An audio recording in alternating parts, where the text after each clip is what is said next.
In just 34 seconds of one shocking comment, Prince Harry's appearance on the Greg Gutfeld Show went from awkward tension to complete chaos, ending in the most dramatic exit in talk show history. The studio lights were hot that night, the audience packed into their seats, excited for what they thought would be a fun interview. A British prince on an American comedy show. What could go wrong? Everything. It all started when Prince Harry settled into the guest chair across from Greg Gutfeld. The leather squeaked as he adjusted his position. The studio audience was buzzing. A real prince. This was supposed to be fun, light, entertaining. But from the first question, something felt off. Greg leaned forward with that signature smirk. "So, Prince Harry, thanks for being here. I gotta ask, what brings a British royal to a show like mine? Aren't you used to more formal settings?" The audience laughed. It was playful. But Harry's face tightened. His jaw clenched. "Well, Greg, I thought it would be good to connect with real people, you know? Have a real conversation for once. Something genuine. Something honest." Greg raised an eyebrow. His head tilted slightly to the side. "Real people? As opposed to what? Fake people? Are you saying your usual circles aren't real? Because I know some folks in Britain who might take offense to that." Harry shifted in his seat. The chair suddenly felt uncomfortable. "That's not what I meant at all." "Then what did you mean?" Greg pressed, his tone still friendly, but with an edge now, and sharp, pointed. "I just mean, everyday Americans. Working people. People who aren't caught up in all the protocol and nonsense and formality of royal life." Right, Greg nodded slowly, letting the words hang in the air. "So, you're here to grace us common folk with your presence, to come down from your castle and mingle with the peasants. That's very kind of you. Very generous." The audience went quiet. You could feel it. That shift. That moment where friendly banter crosses into something sharper. Something dangerous. The temperature in the room seemed to drop. Harry forced a smile, but it didn't reach his eyes. "I didn't say that. You're twisting my words." "You kind of did, though," Greg replied, leaning back in his chair, getting comfortable. "You came on a show watched by millions of hardworking Americans and basically called your entire life nonsense. These same Americans, by the way, a lot of them can barely make rent. Their tax dollars, historically speaking, helped fund the very royal family you were born into through various agreements and trade relationships. I don't think you understand the point I'm trying to make," Harry started, his voice rising slightly, defensiveness creeping in. "Oh, I understand perfectly," Greg interrupted smoothly. "But I don't think you do. See, the pressure, the expectations, the constant scrutiny you're about to mention. You have no idea what real pressure is. You want to talk about pressure? Let's talk about the single mother working 3 jobs just to keep the lights on. Let's talk about the veteran who came home with PTSD and can't get help because the system's broken. Let's talk about the small business owner who just lost everything because of economic policies they had no control over. That's pressure." Harry's face flushed. Red crept up his neck, spreading across his cheeks. "That's incredibly dismissive of mental health struggles. Just incredibly dismissive. Mental health is real, Greg. Just because someone has money doesn't mean they don't suffer. Depression doesn't care about your bank account." "Absolutely true," Greg agreed, his tone softening for just a moment, a brief pause in the assault. "Mental health is real. Depression is real. Anxiety is real. Suffering is real. I'm not denying any of that. But you know what else is real? The single mom I just mentioned who can't afford therapy, even though she desperately needs it. The veteran sleeping on the street who can't get the help he earned through his service. Those people suffer too, Harry. They suffer without the safety net you have. They suffer without the resources, without the platform, without the $1 million deals to talk about how hard their life is on streaming services." Harry stood up slightly, his body lifting from the chair, then sat back down hard, visibly frustrated. His hands gripped the armrests. This is exactly what I'm talking about. This is precisely why I left that life behind. This kind of attitude, this lack of empathy, this refusal to see people as human beings with real feelings. Lack of empathy. Greg's voice sharpened, his eyes narrowing. I have empathy for people who actually struggle. What I don't have patience for is someone who had every advantage in life, every privilege, every opportunity, complaining to people who have none of those advantages. You had the best doctors, the best therapists, the best everything. And you're sitting here telling people who can't afford a doctor's visit that your life was hard. You don't know anything about my life. Harry's voice was loud now, echoing through the studio, bouncing off the walls. Several audience members jumped at the sudden volume. I know enough, Greg said calmly, his voice steady, controlled, a stark contrast to Harry's rising emotion. I know you grew up in Buckingham Palace. I know you went to the finest schools money could buy. I know you had nannies, tutors, staff waiting on you hand and foot. I know you were handed opportunities most people dream about their entire lives and never get. And I know that instead of being grateful for any of it, you've spent the last several years complaining about it to anyone who'll listen. Harry's hands gripped the armrests of his chair tighter. His knuckles turned white. My mother died when I was 12 years old. 12. I had to walk behind her coffin while the entire world watched. Cameras in my face, people crying, the whole world mourning, and I was just a child. A little boy who lost his mother. Don't you dare sit there and tell me I have nothing to complain about. Don't you dare. The studio went silent. Completely, utterly silent. You could hear the hum of the cameras, the buzz of the lights. Someone in the audience coughed. Greg paused, just for a beat. Not just for a moment of respect. That was a tragedy, Greg said quietly, his voice lower now, gentler. A genuine, heartbreaking tragedy. And I'm genuinely sorry for that loss. No child should have to go through that. No one should lose their mother that way, especially not in front of the world. But millions of kids lose parents, Harry. Millions of kids suffer trauma. They lose parents to cancer, to car accidents, to violence, to war. They grieve in poverty. They grieve without support. They grieve, and then they get up the next day and go to school or work because they have no choice. They don't all get to process it in luxury. They don't all get therapy and time off and the space to heal. They definitely don't all get to make millions telling everyone else how hard they have it. Unbelievable, Harry muttered, shaking his head slowly, his eyes wide. Absolutely unbelievable.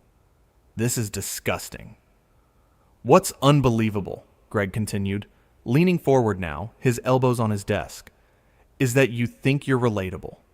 You genuinely think coming on shows like this, sharing your story, being vulnerable, whatever you want to call it, makes you one of us. But you're not. You're not one of us. You never will be. You left your family, abandoned your country, walked away from your duty, and now you lecture the rest of us about service and sacrifice from your mansion in California. The audacity of that is what's unbelievable. Harry stood up this time. Really stood up, his full height, towering over the desk. I've served my country. I was in the military. I went to Afghanistan. I put my life on the line. I saw combat. I did my duty. What have you done? What have you sacrificed? The audience gasped, a collective intake of breath. This was getting personal now. Really personal. Greg didn't flinch, didn't blink, didn't move. I've never claimed to be a hero, Greg said evenly, his voice measured, calm. I'm a talk show host. I make jokes. I give opinions. I comment on the news. I don't pretend to be something I'm not. I don't wrap myself in the flag and then run away when things get tough. Can you say the same? This is ridiculous, Harry said, his voice shaking now, emotion cracking through. Absolutely ridiculous. You invited me here just to attack me. This was a setup from the beginning. I invited you here to have a conversation, Greg corrected, his finger pointing at Harry. A real conversation. An honest conversation. You're the one getting defensive because someone finally isn't treating you like royalty. Someone finally isn't bowing and scraping and telling you how brave you are. Newsflash, buddy. This is America. We fought a war so we wouldn't have to do that. We don't bow to kings here. We don't kiss rings. We don't treat people special just because of their last name. Maybe that's your problem, Harry snapped, his voice dripping with condescension. Maybe that's America's problem. Maybe this country could learn something about respect, about deference, about recognizing when someone is simply better than you. The audience booed. Actual booing. Loud, angry, visceral booing. People shouted. Someone yelled something that couldn't quite be made out. Greg raised his hands to quiet them down, but it took a moment. The crowd was angry now. Better than us? Greg repeated, his eyebrows raised. Did you really just say that? Harry's face went pale, then red again. I didn't mean it like that. Then how did you mean it? Greg demanded. Because it sounded like you just called yourself better than my audience. Better than the people who watch the show. Better than Americans in general. I meant about manners, Harry backpedaled, but his voice lacked conviction. About basic human decency and respect for others. Respect is earned, Greg said, standing up now too. Both men on their feet, facing each other across the desk. Not inherited. Not given because someone was born in a castle. Earned. Through actions. Through character. Through how you treat people when the cameras aren't rolling. And you haven't earned mine. Harry's face went from red to almost purple. His eyes bulged slightly. You arrogant, small-minded little man. You sit here in your little studio with your little show and your little audience, and you think you have the right to judge me? Me? Do you have any idea who you're talking to? The audience erupted again, this time in shock. Little show, little audience, little studio, insults upon insults. Greg just smiled. That same signature smile, but bigger now. More genuine, because Harry had just handed him everything he needed. There it is, Greg said softly, almost gently. There's the real you, not the reformed prince who cares about mental health and veterans and all the good causes. Not the humanitarian, not the modern royal. The entitled brat who looks down on everyone who isn't royal. The spoiled child who never grew up. The man who thinks he's better than everyone else just because of the family he was born into. I don't have to listen to this, Harry said, his hands shaking now as he reached for his microphone pack. He ripped it off his belt, yanked the wire, pulled the mic off his collar. The sound tech jumped as the equipment clattered and sparked. I don't have to sit here and take this abuse.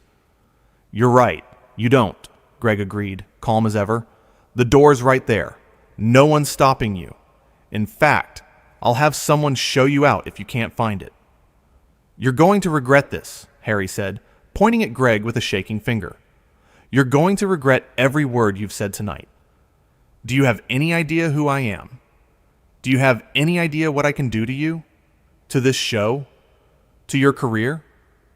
Yeah, Greg said, still calm, still collected, hands in his pockets now. You're a guy who just called my show little. My crew works incredibly hard on this show. My writers craft jokes every single day. My producers put in endless hours.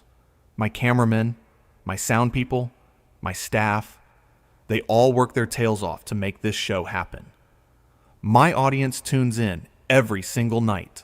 Loyal, dedicated, real people with real lives. They're not little. They're the backbone of this country. They're the people who make America work. And you just insulted all of them because your feelings got hurt. Harry looked around the studio. Really looked. Every face stared back at him. Cameramen, producers, audience members. No one was on his side. Not one person. "This is absurd," Harry said, his voice cracking. "Completely absurd." You're all absurd," says the guy throwing a tantrum on live television, Greg replied, sitting back down. "Says the prince who ran away and now wants sympathy." That was it. That was the final straw. Harry's hands balled into fists. His body tensed. "How dare you?" Harry hissed. "How dare you speak to me this way? I am a prince. You are nobody." "I dare because this is my show," Greg said. "In my country, you don't get special treatment just because of your last name. You don't get to demand respect you haven't earned." "I'm done here," Harry announced, looking into the camera. "This show, this host, this production is beneath me. Beneath anyone with dignity." "Well," Greg said, gesturing to the exit, "don't let the door hit you on the way out, Your Highness. Though I'm sure you're used to people opening doors for you." The audience laughed hard. Harry turned sharply, nearly knocking over a plant. He stormed toward the exit, footsteps heavy, angry. The audience watched in stunned silence. "Wait!" Greg called out. Harry stopped, turned around. "Did you need something?" Harry asked coldly. "Yeah," Greg said, holding up a small British flag from his desk. "You forgot this. Might want to remember where you came from." Harry's eyes narrowed. His jaw clenched. "Keep it," he spat. "I don't need reminders. I don't need anything from you." "Suit yourself," Greg shrugged, tossing it aside. Harry turned, moving faster, nearly jogging. But he stopped at the door one final time. "You know what your problem is, Greg?" Harry called across the studio. "I'm sure you're going to tell me," Greg replied. "You're jealous. You're jealous because no matter what you do, you'll never be anything more than this. A comedian behind a desk. I was born important. You had to beg for it." The studio went dead silent. Greg walked to the front of his desk. "You're right about one thing," Greg said quietly. "I did have to work for everything. And you know what? I'm proud of that. I'm proud I built this. I'm proud people watch because they want to, not because they have to.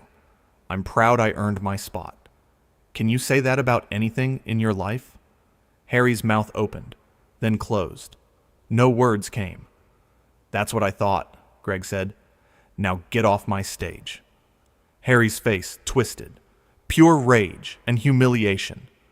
"You're nothing. You hear me? Nothing."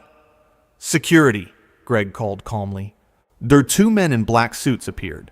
They didn't touch Harry, just stood there. "I'm leaving," Harry shouted. "I don't need your security." "Just making sure you find the exit," Greg said sweetly. Harry grabbed the door, yanked it open hard enough to bang the wall. "This will ruin you," Harry yelled. "I will make sure everyone knows what kind of person you are." "Go ahead," Greg said. "My audience knows who I am. Question is, do yours?" Harry opened his mouth for another comeback, but nothing came. He was out of ammunition. He slammed the door so hard the set shook. A picture frame fell off the wall. The audience sat frozen. Greg turned to the camera, straightened his tie with exaggerated care, and smiled that signature smile. Bigger than ever. "Well," he said, his tone light, almost cheerful. "That was fun. That was really fun. More fun than I've had in a while, actually." The audience exploded. Absolutely exploded. Cheering, laughing, applauding, whooping. They were on their feet, giving Greg a standing ovation. The kind of ovation usually reserved for the end of the show. People were pumping their fists. Someone whistled. "We'll be right back after this break," Greg said, struggling to be heard over the noise. "Assuming our next guest knows how to behave like an adult. Assuming our next guest understands that respect is a two-way street. Assuming our next guest doesn't think they're royalty." The laughter continued, rolling in waves, as the show cut to commercial. The red light on the camera went dark. Behind the scenes, producers were scrambling, phones out, already texting. already making calls. They were replaying the footage on monitors, watching it again, already knowing this would be everywhere by morning. Twitter would explode. News sites would cover it. Think pieces would be written. This was the kind of moment that defined careers. In the hallway outside the studio, Harry paced back and forth like a caged animal, his security team trying to calm him down. His face was still red, still flushed. His breathing was heavy, labored. Sweat beaded on his forehead. "Did you hear him?" Harry said to no one in particular. To everyone. To the walls. "Did you hear the way he spoke to me? The disrespect? The absolute gall." His team nodded, exchanged glances, unsure what to say. What could they say? They'd all watched it happen. They'd all seen him lose control. They'd all witnessed the meltdown. "I want statements prepared," Harry demanded, pointing at his publicist. "I want responses ready. I want talking points. I want everyone to know that man ambushed me, that this was a setup, that I was attacked." But even as he said it, even as he planned his counterattack, even as he tried to spin the narrative, Harry knew the truth somewhere, deep down. He'd lost. Badly. Publicly. Completely. He'd come onto someone else's show, insulted their audience, insulted their work, called them little, and then thrown a tantrum when called out.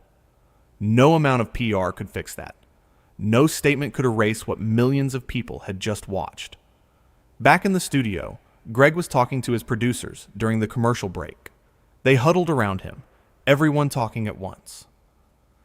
"That was intense," one of them said, his eyes wide. "That was necessary," Greg replied firmly. Someone needed to stop treating him like he's special. Someone needed to say what everyone's been thinking. "You don't think you went too hard?" another producer asked, genuine concern in his voice. Greg shook his head. He came here expecting everyone to kiss his ring, to nod along while he complained about his privileged life, to tell him how brave he is. "I did what any honest person would do. I called him out on it. I said what needed to be said." The producers nodded. They'd seen the audience reaction. They'd felt the energy in the room. They knew Greg had read the room perfectly. This wasn't a mistake. This was genius. "How much of that can we use?" someone asked, already thinking about clips, about edits, about social media. "All of it," Greg said without hesitation. "Every single second. Don't cut anything. So let people see exactly what happened." When the show came back from commercial, the energy in the room was electric. The audience was still buzzing. Something big had just happened. Greg addressed the audience directly, leaning forward, speaking to them like friends. "So, that happened," he said with a laugh. "I'm sure some people will say I was too harsh, too mean, too whatever. But here's the thing. We live in a country where no one is above criticism. Not presidents, not celebrities, and definitely not princes who chose to leave their country and then complain about it." The audience cheered again, longer, louder. "I don't hate the guy," Greg continued. "I don't even dislike him. But I think he needs a reality check. Someone needed to say what a lot of people are thinking. And if that makes me the bad guy in his story, I can live with that." More applause. Greg had his audience behind him completely. "Now, let's move on to people who actually matter," Greg said. "Real people doing real things. People who work hard, who struggle, who don't complain to magazines." The show continued. More guests came. Jokes were made. But everyone knew what the headline would be. Everyone knew what clip would go viral. Prince Harry, the man who'd walked away from royalty, had just been kicked off a comedy show for acting too royal. The irony was perfect. In the control room, producers were already cutting the segment, preparing it for social media. This wasn't just good television. This was legendary television. Back in the studio, Greg wrapped up the show with his usual sign-off, thanking his audience, his crew, his guests. Well, most of his guests. "And to our special guest who left early," Greg added with a wink. Thanks for stopping by. Door's always open if you want to come back and try again. Maybe with a better attitude next time. The audience roared with laughter one final time. As the lights dimmed and the cameras stopped rolling, Greg sat at his desk for a moment, alone with his thoughts. He'd just kicked a prince off his show, made him leave, embarrassed him on national television. And Greg didn't feel bad about it. Not even a little bit. Because sometimes someone needs to say what everyone's thinking. Someone needs to stop pretending. Someone needs to treat people like people, not like royalty.